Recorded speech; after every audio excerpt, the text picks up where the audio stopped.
दोस्तों, अभी हाल ही में आपने सुना होगा हमारे प्रधानमंत्री जी ने एक उद्बोधन दिया था। उसमें उन्होंने एक आह्वान किया था, लोकल फॉर वोकल। इसका अर्थ ये है कि हम भारतीय उद्योगों, घरेलू उत्पादों को न केवल अपनाएं बल्कि उनका प्रचार प्रसार भी करें, जिससे कि भारत की अर्थव्यवस्था को बल मिले। अब इसको हम कई आयाम के साथ देख सकते हैं। शुरू से जब से इस पर वोकल फॉर लोकल कहा गया था, तब से ही मैं वीडियो बनाने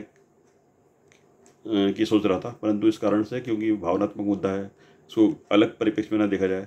इस कारण से मैंने गुरेज किया कि अभी फ़िलहाल इस वीडियो को स्थगित रखा जाए। परंतु जब मैंने देखा कि हमारे एजुकेशनिस्ट सोनम वांगचुक जी वो हैं जिनके ऊपर 3 इडियट्स में आमिर खान का कैरेक्टर लिखा गया था। आमिर खान ने जो 3 इडियट्स में कैरेक्टर प्ले किया है वो उन्हीं पर आधारित था, उन्हीं से प्रेरित था। उन्होंने बहुत अच्छे तरीके से, बहुत सरल तरीके से इस चीज़ को समझाया कि हम किस प्रकार चाइना के वस्तुओं का बहिष्कार कर सकते हैं, क्योंकि चाइना ने न केवल हमारे साथ एक पंगा मोल लिया है बल्कि हमको एक युद्ध की स्थिति में लाके खड़ा कर दिया है। और यदि हम इसी व्यापार को आगे बढ़ाए रखते हैं तो एक प्रकार से हम चाइना की सरकार को, चाइना की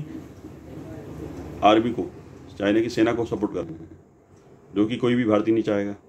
और भावनात्मक रूप से पूरा भारत उठ खड़ा हुआ है चाइना की वस्तुओं को बहिष्कार करने के लिए। परंतु एक छोटी सी चीज़ हमको यहाँ समझना होगी कि चाइना कोई भी निर्यात करता है, यानी कि हमारे व्यापारियों ने, हमारे स्टॉकिस्ट ने जो चाइना से माल खरीदा है उसका वो एडवांस पे कर चुके हैं, उनका पैसा जा चुका है। अब यदि हम तुरंत उसका बहिष्कार करेंगे तो हमारे खुद के व्यापारियों को और खुद की अर्थव्यवस्था को नुकसान पहुंचाने का काम कर रहे होंगे। इसीलिए सोनम वांगचुक की उस सलाह वो मुझे बहुत अच्छी लगी और बहुत सरल शब्दों में उन्होंने कहा कि हम एक काम करते हैं कि हमारे मोबाइल, हमारे लैपटॉप, हमारे कंप्यूटर्स पर जो भी सॉफ्टवेयर्स हैं उनको हम आज से 1 सप्ताह के अंदर, और जो हार्डवेयर है या कोई भी जो दूसरा चाइनीज़ उत्पाद है उसको 1 साल के अंदर हम धीरे धीरे रोल आउट करें और उनकी जगह भारतीय वस्तु को अपनाएं, भारतीय उत्पादों को प्रचार करें। ये न केवल काफ़ी अच्छी सलाह है, बल्कि इसको मैं तो ये कहूँगा कि 2 साल में भी हम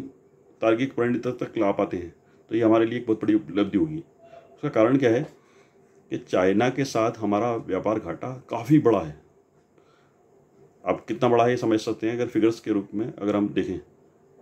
अगर चूँकि अर्थव्यवस्था है तो अंकगणित के आधार पर हम देखते हैं, तो अंकों के आधार पर हम देखें तो $60.4 बिलियन, यानी कि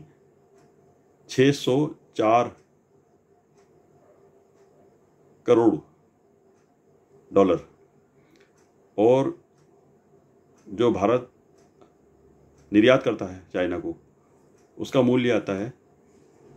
$11.9 बिलियन, यानी कि 119 करोड़ डॉलर। तो इसको अगर हम रेशो के रूप में देखते हैं तो 1:5 का रेशो बनता है, या अगर परसेंटेज के हम आधार पर देखें तो 80% व्यापार घाटा चाइना के साथ है। हम केवल 20% ही उसको निर्यात कर पाते हैं, अगर उनसे 100% आयात करते हैं तो इस व्यापार घाटे को जितनी जल्दी से जल्दी हो सके हम धीरे धीरे कम करने की कोशिश करें। और अगर 2 साल में भी हम इसको, उस व्यापार घाटे को पाट पाते हैं तो हमारे देश के लिए, हमारे समाज के लिए बहुत बड़ी उपलब्धि होगी। दूसरा ये कि ये एक जन आंदोलन बन चुका है और एक तार्किक परिणति तक पहुँचेगा, ये मेरी आशा अपेक्षा है। साथ ही मैं ये चाहूँगा कि इस समय आ गया है कि न केवल जनता बल्कि सरकार भी उन तमाम कानूनों की समीक्षा करे, उन तमाम नीतियों की समीक्षा करे जो हमारे घरेलू उद्योगों को संरक्षण देते हों, बढ़ावा देते हों। इसके लिए हम इंग्लैंड और जापान के मॉडल को अपना सकते हैं, जिन्होंने एक मध्य मार्ग अपनाते हुए अपने छोटे और लघु उद्योगों को बढ़ावा देने के लिए उनको संरक्षणवाद की नीति को अपनाया है। उसको छोटा सा एक उदाहरण देकर समझा सकता हूँ मैं आपको कि जब तक भारत में खिलौनों के व्यापार को ओपन जनरल लाइसेंस के अंतर्गत नहीं लाया गया था। ओपन जनरल लाइसेंस समझ सकते हैं आप कि एक्जिम पॉलिसी होती है, भारत का आयात निर्यात की जो नीति होती है, उसमें किन वस्तुओं को भारत में आयात किया जा सकता है, उसके लिए कैटेगरी होती है ओपन जनरल लाइसेंस। उस कैटेगरी में जब तक खिलौने नहीं आए थे तब तक भारत का जो खिलौना उद्योग था, जो कि अधिकांशतः कुटीर और लघु उद्योग थे, उनका जो व्यापार था वो विदेशों के साथ था और यहाँ का जो माल था वो विदेशों तक निर्यात होता था। लेकिन जैसे ही ओपन जनरल लाइसेंस की सूची से हम ओपन जनरल लाइसेंस सूची में हमने खिलौनों को रखा तो पूरा बाज़ार चाइना के माल से न केवल भर गया बल्कि भारत के जो खिलौनों का व्यापार था वो पूरा चौपट हो गया और जो निर्यात था वो पूरी तरह से बंद हो गया। तो अगर जापान और इंग्लैंड का हम उदाहरण लें तो उन्होंने अपने छोटे और लघु उद्योगों के लिए कैटेगरीज को संरक्षण दिया हुआ है। इस कैटेगरी में चीज़ों को वस्तुओं को आयातित नहीं किया जा सकेगा। इसी प्रकार से अमेरिका और इजराइल का भी उदाहरण लिया जाता है, जो न केवल छोटे बड़े उद्योगों को संरक्षण देते हैं बल्कि वो एक कदम आगे जाकर सरकारी बैकअप देते हैं, सरकारी तौर पर दूसरे देशों को संधियां करने के लिए मजबूर करते हैं कि आप हमारे उत्पादों को अपने बाजार में अनुमति दें, उनको अलाउ करें। यहाँ एक चीज़ और है कि अगर हम 1990 के आसपास की बात देखें तो चाइना और भारत लगभग एक ही स्तर पर थे, लेकिन 90 के बाद चाइना बहुत तेज़ी से ऊपर गया और भारत की जो प्रगति है वो धीमी गति से ऊपर गई। उसका एक कारण ये भी हो सकता है कि जो लघु उद्योग MSME सेक्टर था, माइक्रो स्मॉल मीडियम इंटरप्राइजेस थे, वो चाइना के फेज़ 1 में जिस तरह से आगे बढ़े और उसमें से बहुत ज़्यादा उद्योग थे, उनको सरकारी संरक्षणवाद के तहत बहुत बड़े पैमाने पर सरकारी नीतियों का, न केवल नीतियों का बल्कि संधियों का भी संरक्षण मिला, जिससे बहुत सारे विदेशी कंपनियां चाइना आई और उन्होंने वहां पर अपना उत्पादन शुरू किया और उसकी वजह से वहां का व्यापार, पूरा उद्योग जगत इतना पुष्पित पल्लवित हुआ कि आज वो छोटे छोटे उद्योग एक बहुत बड़े उद्योग के रूप में परिवर्तित हो चुके हैं। तो आज हमको उन सब नीतियों की समीक्षा करना होगी जिससे हमारे देश के लोगों को कम रोजगार की उपलब्धता होती है और विदेशी कंपनियां भारत को एक बाज़ार, एक मार्केट की तरह देख रही होती हैं। अभी थोड़े दिन पहले तक हमारे यहाँ नीति थी, हम कह रहे थे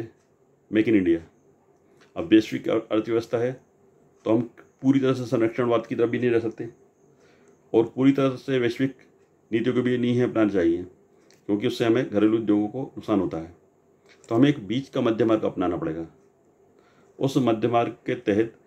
हमको उन उद्योगों को बढ़ावा देना पड़ेगा, उस विदेशी निवेश को आकर्षित करना होगा जो भारत में अधिक लोगों को रोजगार देती हो। कोई भी उद्योग, कोई भी विदेशी निवेश किसी जगह आकर स्थापित होता है तो उसके दो मूल कारण होते हैं।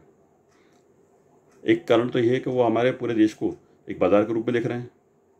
तो वो कच्चा माल विदेशों से आयात करेंगे, यहाँ की सस्ती श्रम शक्ति का उपयोग करेंगे, यहाँ माल उत्पादित करेंगे और उस माल को स्थानीय बाजार में, लोकल मार्केट में खपा देंगे, क्योंकि हम बहुत बड़ा मार्केट है। तो यदि इस नीति के साथ कोई आया है तो हमको उसको बढ़ावा नहीं देना चाहिए,